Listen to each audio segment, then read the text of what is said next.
बशीर बद्र साहब की एक लाइन मुझे याद आ रही है, वहीं से मैं शुरू कर रहा हूँ। हम भी दरिया हैं, हमें अपना हुनर मालूम है। हम भी दरिया हैं, हमें अपना हुनर मालूम है। जिस तरफ भी चल पड़ेंगे रास्ता हो जाएगा। यहाँ जब 1 महीने पहले आया था तो एक विचार था कि विकास और समृद्धि का रास्ता कैसे बनाया जाए। एक नए रास्ते की तलाश में हम सब लोग मिलकर के कई दिनों तक मंथन करते रहे। उसमें एक असूल भी बनाया कि विकास के लिए भागीदारी बहुत जरूरी है। केवल सरकार विकास नहीं कर सकती, जब लोग भी उसमें भागीदार होंगे तो मैं मानता हूं कि विकास फिर सिरे चढ़ेगा। इसलिए पीपुल पार्टिसिपेशन पर हर निर्णय में हम सबने बल दिया है और इसीलिए मैं कहता हूं कि थोड़ा आप चलिए, थोड़ा हम चलते हैं। मुझे लगता है कि मंजिल जरूर मिलेगी।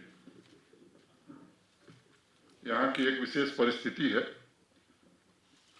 पिछले अनेक वर्षों से यहाँ के जो लोग बिजनेस में हैं, ट्रेड में हैं, इंडस्ट्री में हैं, आर्टिजन्स हैं, अनेक लोगों को अनेक प्रकार की परेशानियां हुई हैं और इसलिए पीछे जब मैं उनसे मिला था, मुझे तारीख याद है, तो 18 अगस्त की तारीख है जब मुझसे कई डेलीगेशंस मिले थे और फिर हमने एक कमेटी बनाई थी। हमारे जो सलाहकार हैं श्री के शर्मा साहब, उनकी अध्यक्षता में, हमारे principal secretary finance Shri Arun Mehta और इंडस्ट्री सेक्रेटरी श्री एम के द्विवेदी उसके मेंबर थे और 12 दिनों में डिफरेंट डेलीगेशन से मिलकर के इन लोगों ने 1 सितंबर को अपनी रिकमेंडेशन दी। मैं एक बात का जिक्र जरूर करना चाहता हूं जो मुझे बताया गया और मुझे लगता है कि आप मुझसे बेहतर जानते हैं कि शायद पहली बार किसी कमेटी ने टाइमली रिपोर्ट दी है, 12 दिनों में रिपोर्ट दी है। ये शायद पहली बार यहाँ हुआ है लंबे समय के बाद। और आज मैं आपके सामने ये बात कहते हुए मुझे बहुत प्रसन्नता है कि आर्थिक समस्या झेल रहे बिजनेस कम्युनिटी के लोगों के लिए एक 1350 करोड़ रुपए का इकोनॉमिक पैकेज हम सब ने मिलकर के मंजूर किया है। यह आत्मनिर्भर भारत अभियान जो माननीय प्रधानमंत्री जी ने घोषित किया था, उसके अलावा है। इसके साथ साथ कई बड़े प्रशासनिक मेजर्स भी हमने लिए हैं जिससे आवाम को, बिजनेसमैन को, इंडस्ट्री वालों को, टूरिज्म में लगे हुए लोगों को, सभी स्टेक होल्डर्स को बड़ा लाभ आने वाले दिनों में मिलने वाला है। आत्मनिर्भर भारत के प्रथम चरण में जो फोकस था वो किसान था, बैंक, फाइनेंस, पावर सेक्टर के reforms, technology, health care, business, गरीब तबकों को राहत, माइग्रेंट लेबरर्स को राहत। और इसके लिए जब घोषणा प्रधानमंत्री जी ने की थी तो 8 टास्क फोर्स यहाँ जम्मू कश्मीर में बनाई गई और मैं कहूँ कि उसने बहुत अच्छा काम किया। मोटे तौर पर मैं बताऊं कि आत्मनिर्भर भारत के पैकेज से 1400 करोड़ रुपए जेके बैंक ने यहाँ के लोगों को दिया है। मोटे तौर पर 6000 करोड़ रुपए पावर सेक्टर को ठीक करने के लिए आत्मनिर्भर भारत के पैकेज के अंतर्गत जम्मू कश्मीर को मिला है। लाखों परिवारों को राशन दिया गया है, लाखों मजदूरों को नगदी दी गई है। इस तरह के अनेक काम हैं जिनका मैं जिक्र करना मुनासिब नहीं समझता हूं। प्रेस रिलीज में उसके विवरण आपको मिल जाएंगे और जब अरुण मेहता जी बताएंगे आपको तो सारे बातें विस्तार से आएंगी। इस नए इकोनॉमिक पैकेज में बहुत सारे इनोवेटिव डिसीजन हमने लिए हैं। आप जानते हैं और सुनते भी होंगे कि ज्यादातर इंटरेस्ट सबवेंशन 2%, 3% दिए जाते हैं और यही लोग उम्मीद भी करते हैं। लेकिन यहाँ की विशेष परिस्थिति को देखते हुए लगभग 20 वर्षों से लगातार यहाँ का बिजनेस मार झेल रहा था विभिन्न कारणों से। तो हमने कहा कि भाई, और देश के सम्माननीय प्रधानमंत्री जी का मैं मानता हूँ, आभार मानता हूँ कि जब भी उनसे हम लोगों ने कुछ कहा है तो उन्होंने खुले मन से जम्मू कश्मीर के विकास और तरक्की के लिए पूरी मदद दी है। बिना किसी भेदभाव के हमने तय किया है कि जम्मू कश्मीर में 5% इंटरेस्ट सबवेंशन सभी छोटे बड़े बारोवर्स के लिए बिना किसी भेदभाव के लिए हम कर रहे हैं।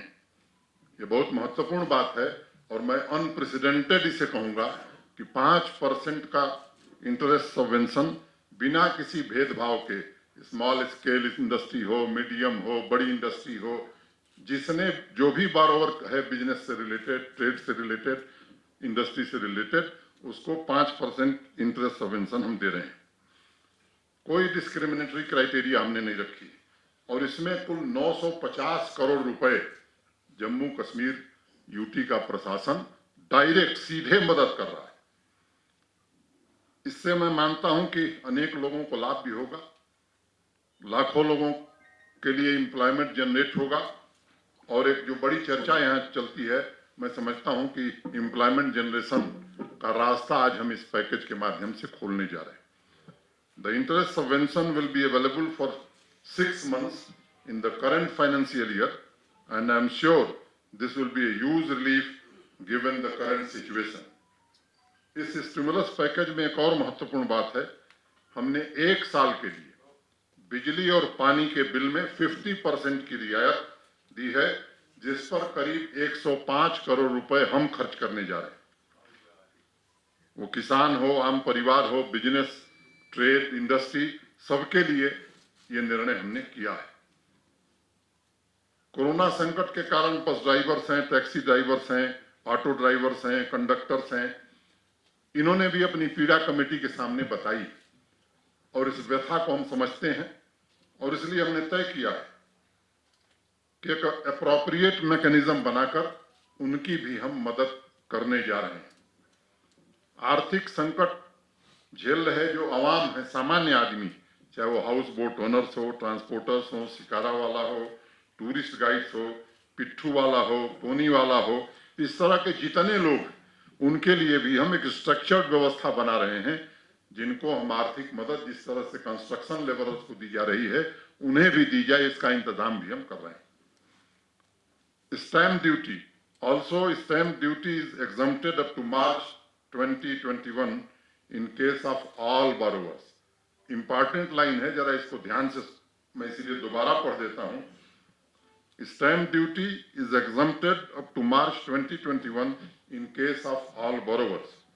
We are setting up a customized help tourism scheme by Jammu and Kashmir Bank for financial assistance to persons and associated with the tourism sectors with attractive pricing and repayment features. हम exclusive land bank भी setup कर रहे हैं। एक बड़ा land bank हमने बना लिया है।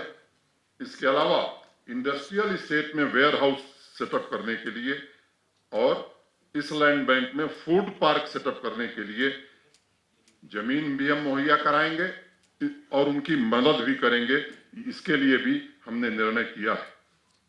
Taking note of the difficulties in last few years, we have agreed to provide pending interest subvention with respect to restructured accounts of 2014 and 2016. It's very important. एक और अनाउंसमेंट करते हुए मुझे बड़ी प्रसन्नता हो रही है। हमने निर्णय किया है कि हैंडलूम, हैंडीक्राफ्ट में जो लोग काम कर रहे हैं, उनको क्रेडिट कार्ड स्कीम में अब तक जो 1 लाख रुपए की मैक्सिमम लिमिट थी, उसे बढ़ाकर हम 2 लाख रुपया करने जा रहे हैं और 7% इंटरेस्ट सबवेंशन उनको दिया जाएगा, ताकि हैंडलूम और हैंडीक्राफ्ट जो पूरे देश में नहीं बल्कि मैं कहूं कि दुनिया में जम्मू कश्मीर के लोगों की ख्याति रही है, उसको बढ़ावा देने के लिए ये महत्वपूर्ण निर्णय हमने किया है। 1 अक्टूबर से फ्रॉम 1 अक्टूबर जेके बैंक एक स्पेशल डेस्क चालू करेगा यूथ और विमेन इंटरप्राइजेस के लिए और उसमें पूरी तरह से मदद करेगा। ये भी निर्णय हम सबने किया है। डायरेक्ट बेनिफिट ट्रांसफर के जरिए लाखों परिवारों को मदद दी गई है, भोजन पहुंचाया गया है, मजदूरों को भी हमने डायरेक्ट सहायता दी है। तो मोटे तौर पर एक हमने इस पैकेज का एक खाका खींचा है, जिसका विवरण हमारे प्रिंसिपल सेक्रेटरी फाइनेंस आपके सामने रखेंगे। लेकिन मैं आपको एक बात बताऊं कि आत्मनिर्भर भारत ये पहला चरण, आज जो इस संघ राज्य क्षेत्र ने, यूटी प्रशासन ने जो निर्णय किया है, ये दूसरा चरण, लेकिन इससे बहुत बड़ा तीसरा चरण अभी आने वाला है। यहाँ की न्यू इंडस्ट्रियल पॉलिसी भारत सरकार ने उसे तैयार कर लिया है। मैं उम्मीद करता हूं कि जल्दी, अति शीघ्र, मैं तारीख नहीं बताऊंगा, लेकिन अति शीघ्र उसकी घोषणा होगी। और मैं मानता हूं कि चाहे ऑलरेडी ऑपरेशनल बिजनेसेस हों, इंडस्ट्रीज हों, या प्रपोज्ड इन्वेस्टमेंट प्लान हों, या जो लोग कंपनी सेटअप करना चाहेंगे, उनको बड़ा भारी लाभ इस नई इंडस्ट्रियल पॉलिसी में मिलने जा रहा है। आज से इकोनॉमिक मेजर्स और पैकेज की शुरुआत हो रही है, और मैं समझता हूं कि ये अभी मंजिल तक हम नहीं पहुंचे हैं। हम एक समृद्ध जम्मू कश्मीर का निर्माण करना चाहते हैं, जहां का बिजनेस कल्चर 15-20 साल से हाशिए पर चला गया था। हम कोशिश कर रहे हैं कि उसे निश्चित रूप से पुराने गौरव को, उसके पुराने गौरव को हम लौटा सकें। मैं लगातार लोगों के बीच भी जा रहा हूं, और एक बात कहता हूं, उनसे सुनता भी हूं, कि घोषणा करने में हम सबका विश्वास नहीं है, क्योंकि घोषणाएं बहुत हुई हैं। अनेक स्थानों पर जाने के बाद मैं देख रहा हूं कि 25 साल, 30 साल, 35 साल की प्रोजेक्ट अभी नहीं पूरी हुई। इसलिए हमने एक सिद्धांत बनाया कि अनाउंसमेंट वही होगा जिस पर एडमिनिस्ट्रेटिव और फाइनेंशियल अप्रूवल हो जाएगा। कुछ समय के लिए किसी को बुरा लग सकता है, मेरे पास रोज लोग मिलने आ रहे हैं, दरखास्तें आ रही हैं कि साहब ये स्वीकृत कर दीजिए। विनम्रता पूर्वक उनसे हाथ जोड़कर मैं एक बात कहता हूं कि भाई थोड़ा समय दीजिए, होने लायक होगा तो जरूर करेंगे। लेकिन कोई घोषणा की जाए और वो न हो, मैं समझता हूं कि इससे खराब काम न प्रशासन के लिए है कोई, और न अच्छे शासन के लिए। और जो अनाउंसमेंट हम कर रहे हैं, हम उसके साथ साथ लोगों को बता रहे हैं कि एक टाइम बाउंड मैनर में इसे हम कंप्लीट करेंगे। और आज फिर हम दोहरा रहे हैं आपके बीच कि जो आज ये अनाउंसमेंट हो रहा है, इसके लिए हमने समय सीमा तय की है। मैं स्वयं भी मॉनिटर करूंगा, हमारे वरिष्ठ अधिकारी भी, चीफ सेक्रेटरी भी मॉनिटर करेंगे, और हम आपको भरोसा देना चाहते हैं कि जो कुछ घोषणाएं हैं इसे हम जमीन पर उतार करके दिखाएंगे। एक नए कल्चर की शुरुआत जम्मू कश्मीर की धरती पर हम सब करना चाहते हैं। And I assure you, I will ensure quality execution of all these schemes along with administrative measures. एक इंग्लैंड के पुराने सोशल थिंकर थे जॉन रस्किन, उनका मैं एक निबंध पढ़ रहा था, और उन्होंने लिखा है कि quality is never an accident, it is always the result of intelligent effort, and that we are trying to do. हमारी पूरी प्रशासनिक मशीनरी जी जान से एफर्ट कर रही, प्रयास कर रही, और मैं कह रहा हूं कि एक नए प्रकार का उत्साह पूरी प्रशासनिक मशीनरी में मैं देख रहा हूं। जो भी पॉलिसी बने, जो भी निर्णय हो, वो आवाम के हित में हो, जम्मू कश्मीर की भलाई के लिए हो, और राष्ट्र निर्माण की दिशा में हो। इसके लिए पूरे यूटी प्रशासन प्रतिबद्ध है। हमारे पूर्व राष्ट्रपति मरहूम अब्दुल कलाम साहब कहा करते थे कि in democracy the well-being, individuality and happiness of every citizen is important for the overall prosperity, peace and happiness of the nation. मैं इसी संकल्प के साथ चल रहा हूं, और कश्मीरी अवाम की तरक्की और भलाई के लिए कोई कसर नहीं छोड़ूंगा। एक शेर से अपनी बात समाप्त करूंगा, फिर अरुण मेहता जी आपको विस्तार से बताएंगे। और बस 2 लाइन की शेर है, बहुत लंबा है सफर, अभी बहुत दूर जाना है। बहुत लंबा है सफर, अभी बहुत दूर जाना है, गर चलते रहे तो पास ही मंजिल का ठिकाना है, पास ही मंजिल का ठिकाना है। थैंक यू, धन्यवाद, नमस्कार।